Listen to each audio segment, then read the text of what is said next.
My mom moved up to the her brothers died. At the time, it was as far away as she could get.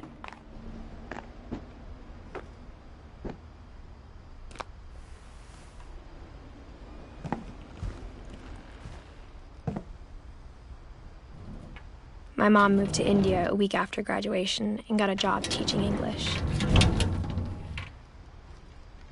She spent a summer building houses in Calcutta, where she met my dad, Sanjay.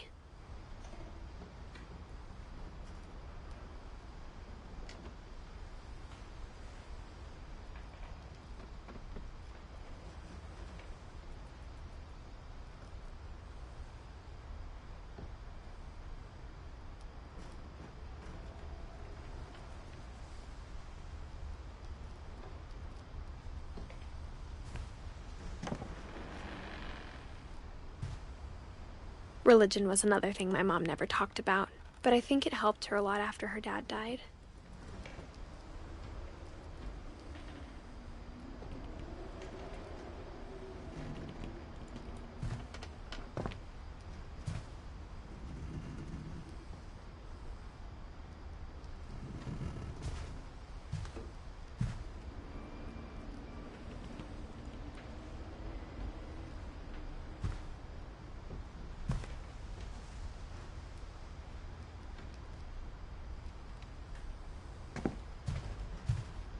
Louis was born a year later.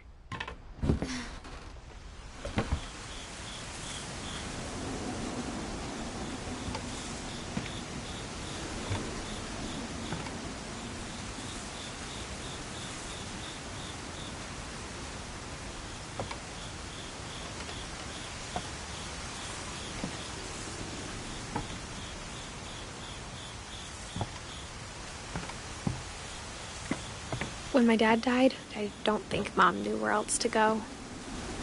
I'm sure Edie was happy to have her back.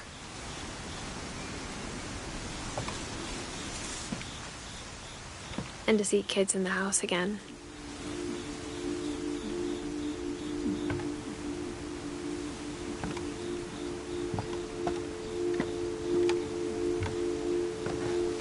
The house had to get a little bigger, but Edie was used to that.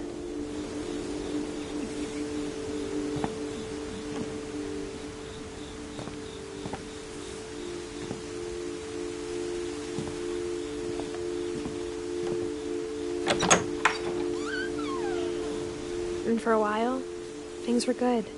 Almost normal.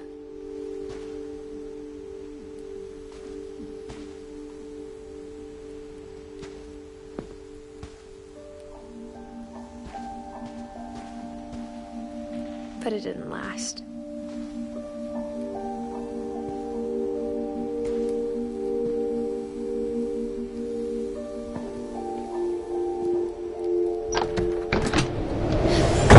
The beginning of the end was Milton's 10th birthday, when Edie gave him a castle.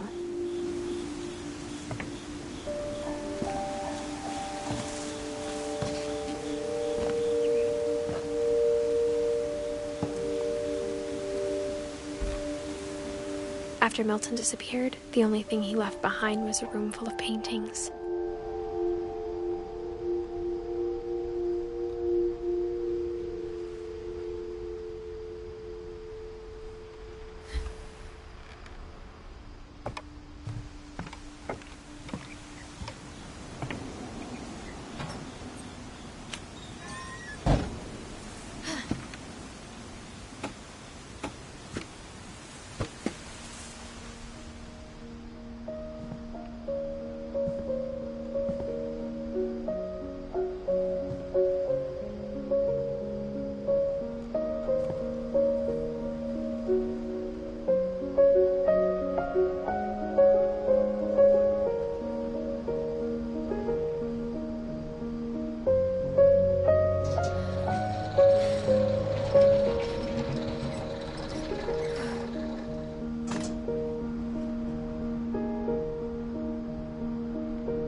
Milton Finch in The Magic Paintbrush.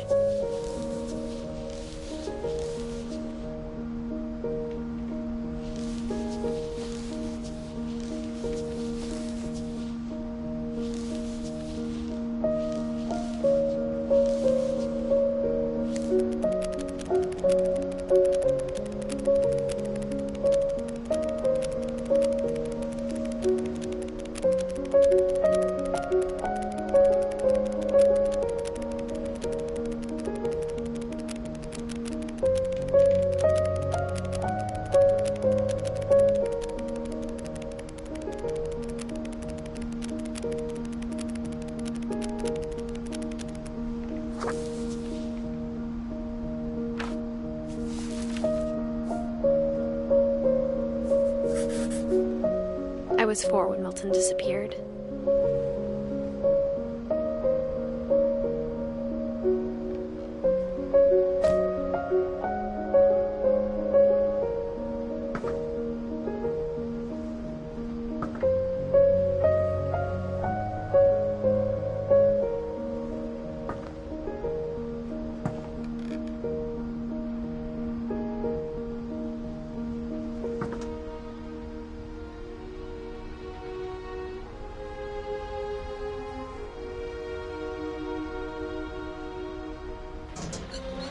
Mom spent months searching for my brother. Then she sealed the doors.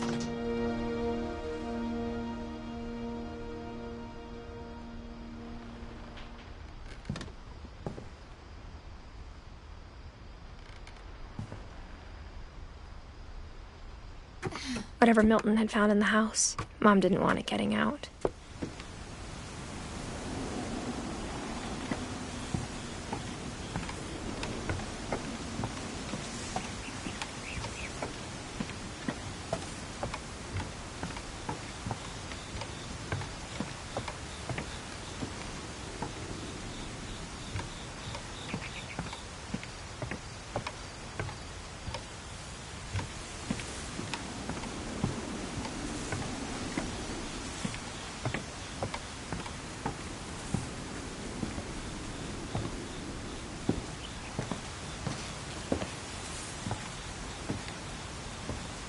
Mom definitely blamed Edie, but I think Louis blamed himself.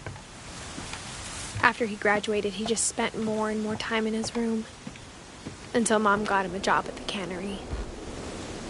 Everyone always told me to stay out of Louis's room, except Louis.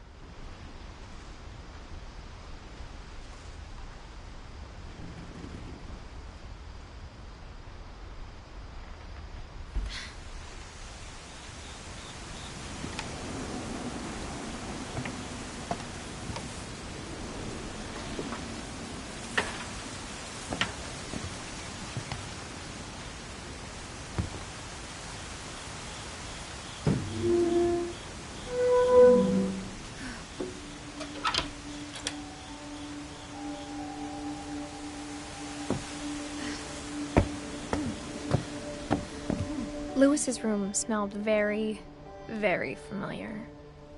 That part of him lived on.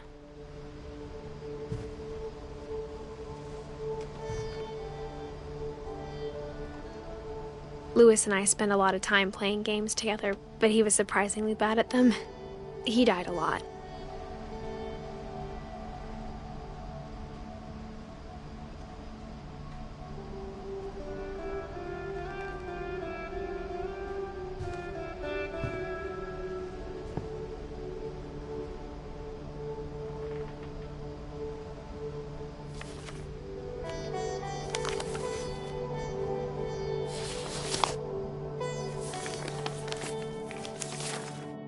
Dear Mrs. Finch, as Louis's psychiatrist, I can understand your desire for an explanation.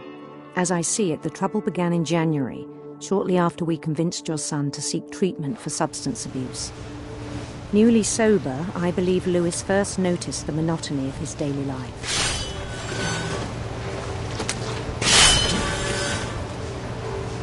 He kept working at the cannery, but he withdrew part of himself. In our sessions, I saw the same behavior. His mind began to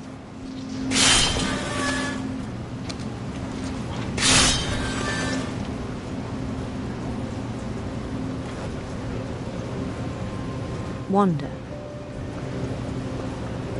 I asked him to describe it. He said he started small, imagining a labyrinth. He'd feel his way about. Then something moved.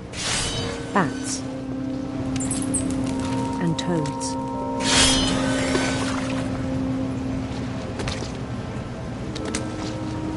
And things that have not names.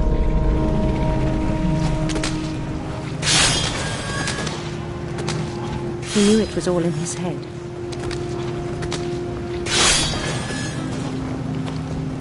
But he took it very seriously. I had hoped he'd find himself.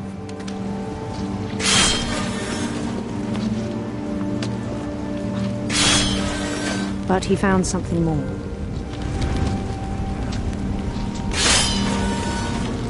I worried about him then, daydreaming at the cannery.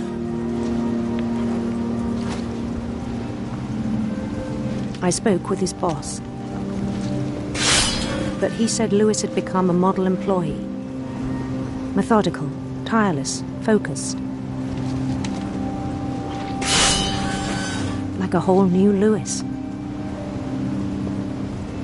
So I let him go on.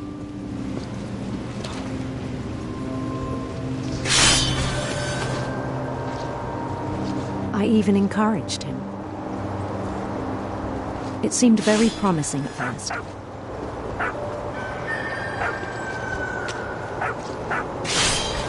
He told me he'd made a new friend.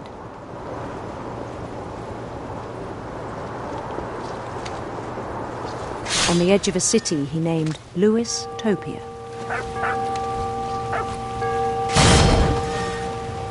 He built the city up slowly, brick by brick. Then he made musicians.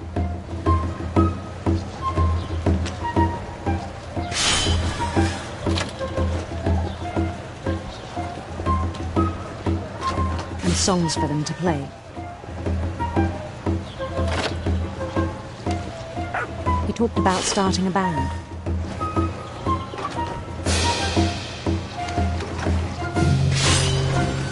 And he was always humming something. Every day his imagination grew stronger.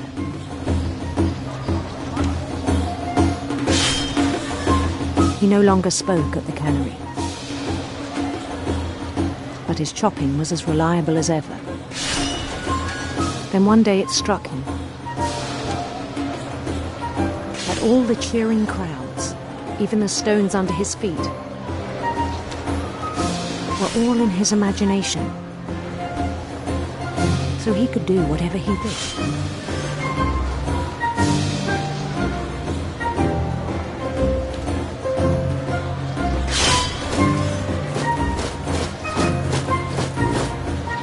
He held an election for mayor. And he won. They begged him to stay, but his mind was already wandering. It became a game for him.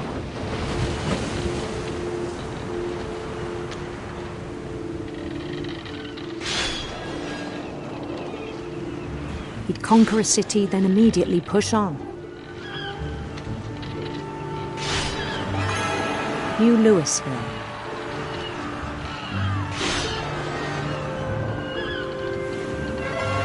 St. Louis.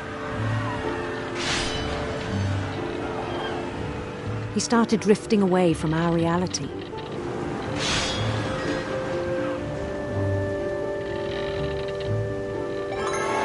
Minneapolis, until one day he forgot to go home from the cannery. Even as his mother pleaded with him, part of Lewis kept sailing on.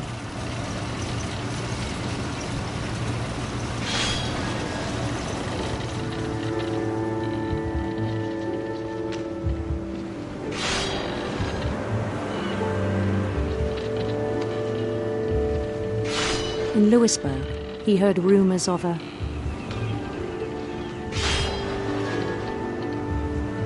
Handsome queen.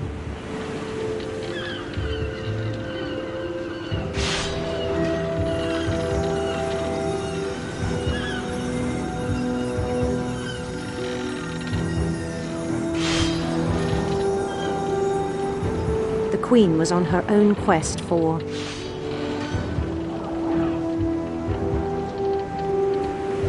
radiant rainbows.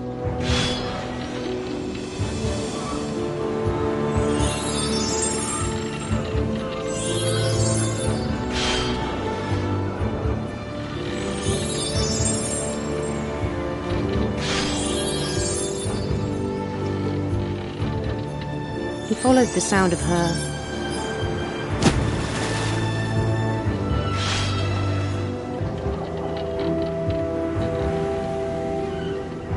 electric sitar.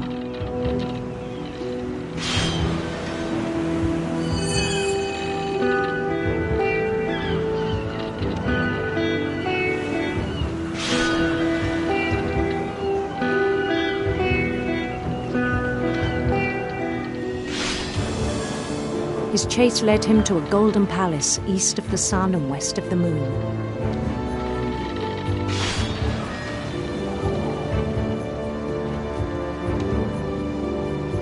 Even then, his logic remained sound.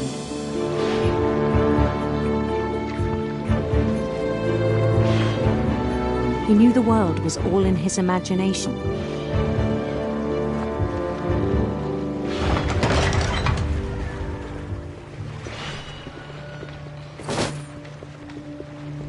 But he was so proud of having created it.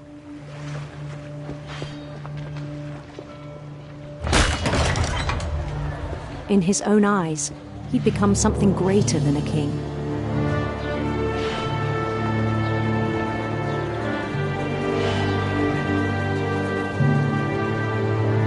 For someone who'd never known success in the real world, I think it was overwhelming. And then it struck him that the real Lewis was not the one chopping salmon, but the one climbing the steps of a golden palace.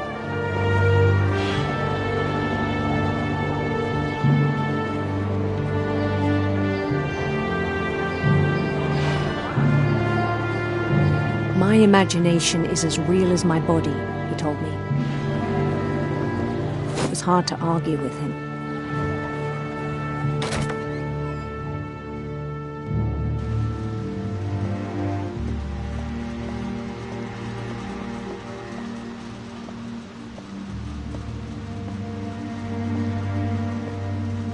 He began to forget the world we know.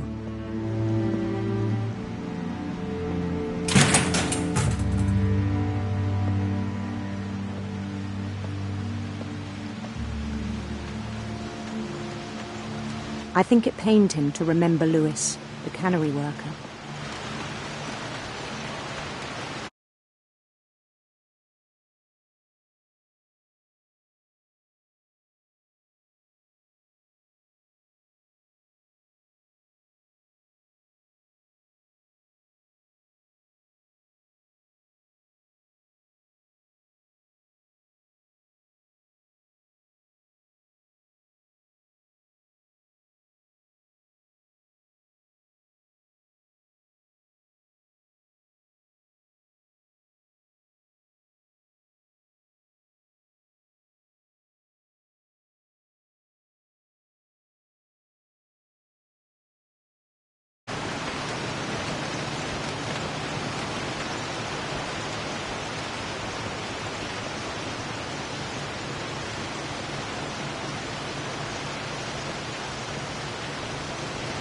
He began to despise the man with a royal contempt.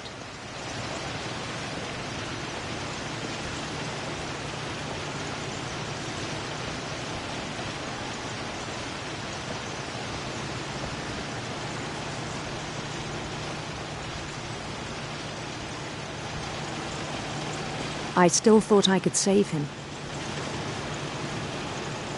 Even after he said he was being crowned king over all the lands of wonder. The palace would be packed with his companions.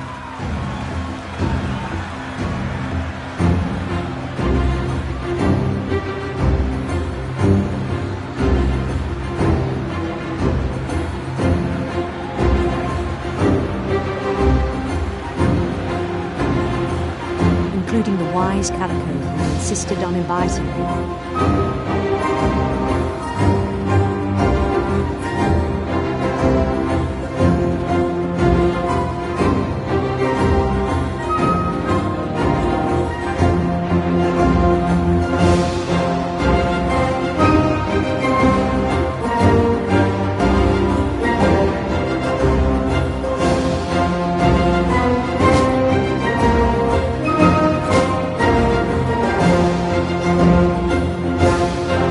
His queen waited, holding his crown.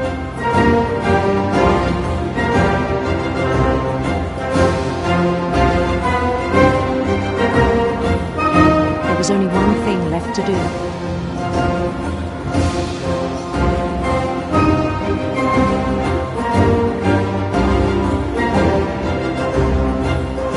Bend down his head.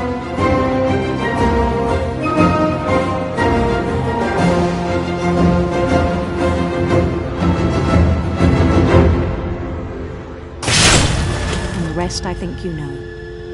Mrs. Finch, your son was a kind man who will be missed by all of us who knew him.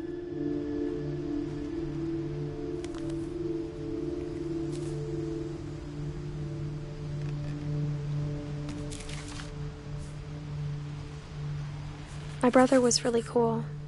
I wish you could have met him.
On the way back from Lewis's funeral, my mom told me to start packing. She waited until the day before we left to tell Edie. I'm not sure if she wanted to make it easier or harder.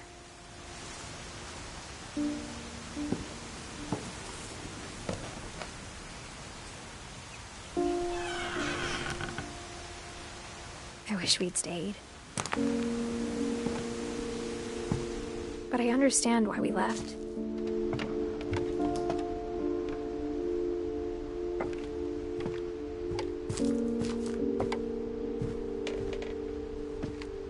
My mom ended up leaving everything behind.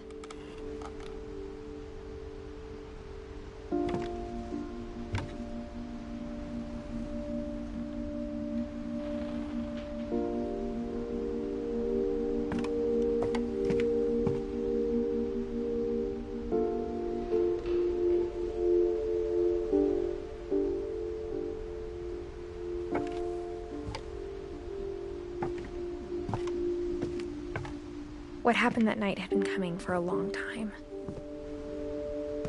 Maybe it should have come sooner.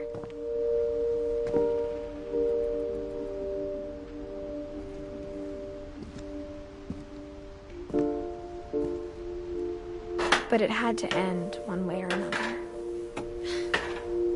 All that's left now is to tell you about that last night.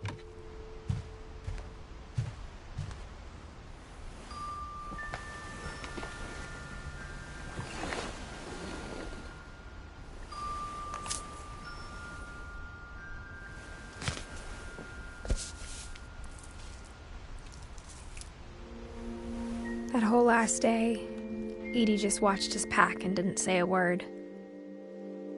Until supper, when she raised her glass and said, "To our final night together, and all our final nights apart." Grandma, You know what I said about alcohol.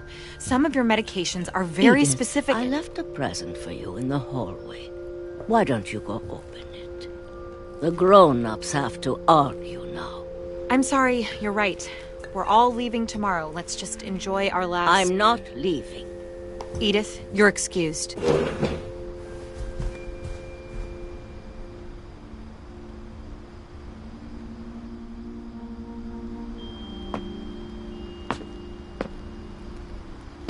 The power had been shut off that morning, but Edie always had plenty of candles. When my mom sealed the library, I don't think she knew about the other entrance. Or that Edie had a key to it.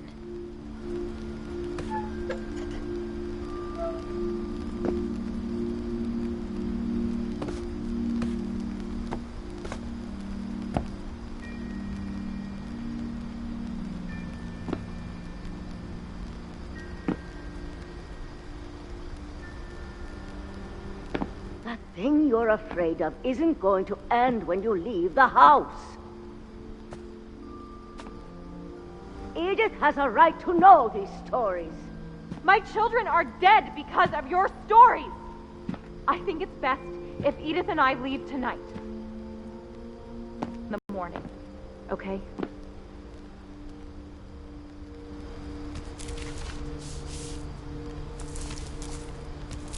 Dear Edith, there's so many stories I wish I could tell you, but there's only time for one. This is about what happened on the night you were born. That night, the tide went way, way out.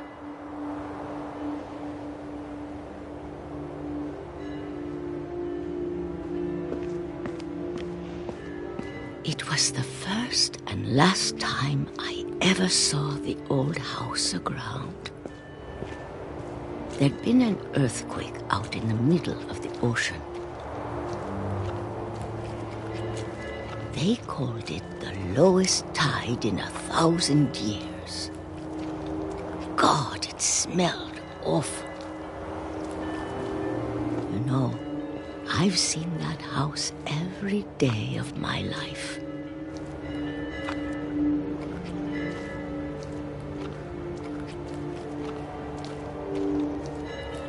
But I never thought I'd go back to it.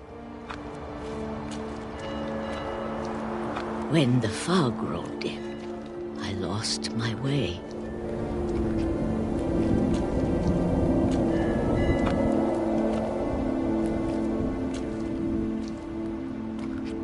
I got turned around.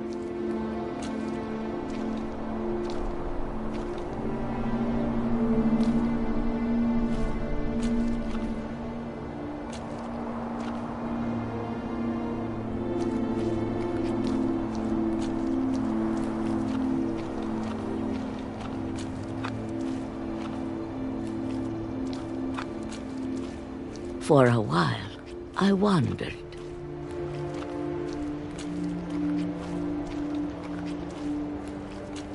I started seeing things.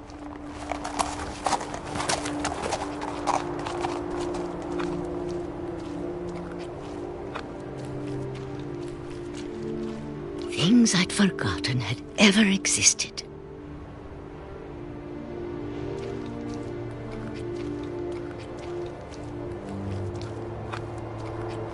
But when I saw them, they felt like old friends. That night, a lot of things came back to me. Or maybe I came back to them.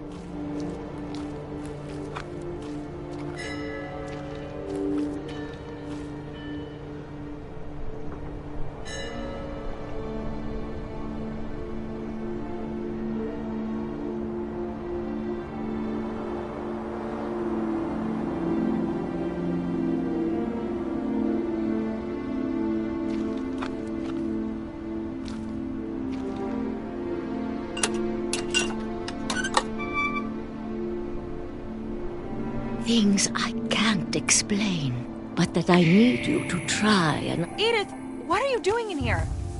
It's mine. Edith! Mom, you're gonna rip it! Let go! I kicked and screamed, but Mom dragged me to the car.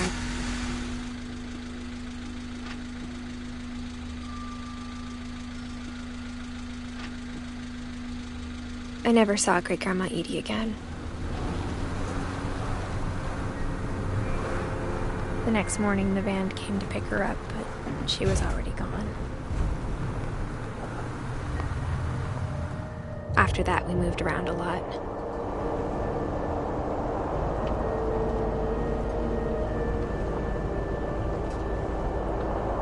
We both tried to make the best of it.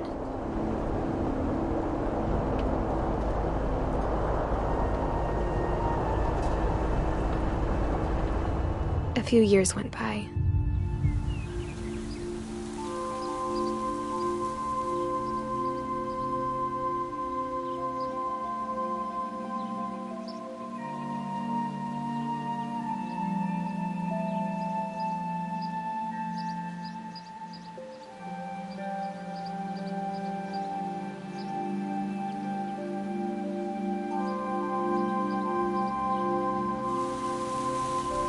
My mom didn't like to talk about it,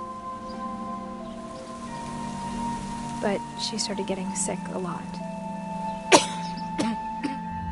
The rest happened pretty quickly.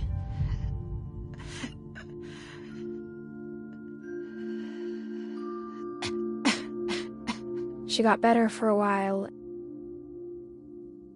and then she didn't. And then I was alone.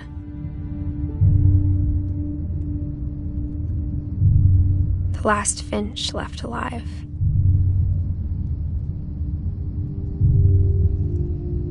Until I found out about you. I'm still not sure what to tell you about all this. If we lived forever, maybe we'd have time to understand things. But as it is, I think the best we can do is try to open our eyes and appreciate how strange and brief all of this is.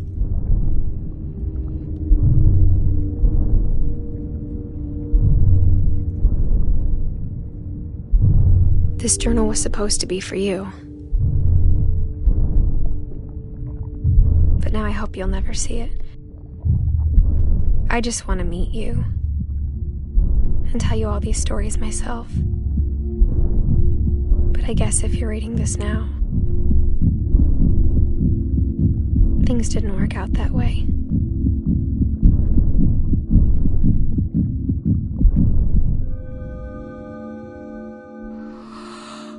This is where your story begins. I'm sorry I won't be there to see it. It's a lot to ask, but I don't want you to be sad that I'm gone. I want you to be amazed that any of us ever had a chance to be here at all. Good luck.